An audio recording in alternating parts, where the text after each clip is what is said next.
entriamo nell'ingresso secondario e voilà, guardate un po' che roba.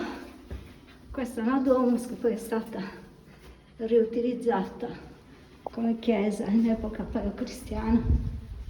Vedete un pochino che meraviglia.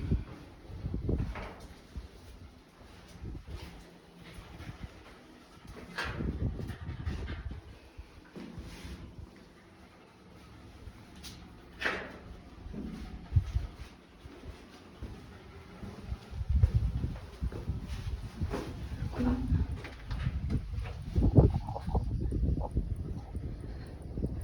Guardate un po' che panorama pazzesco. E poi c'è ancora un'altra stanza. Eccola qua.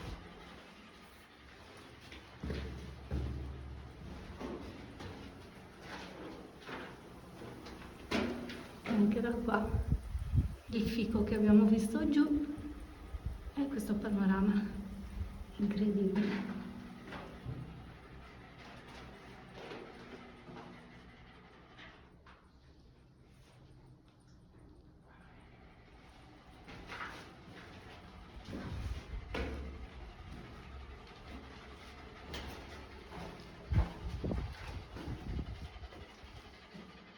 Qua c'è una specie di cappello, qua sicuramente c'era una porta appoggiata, si vedono anche fuori una specie di panchina.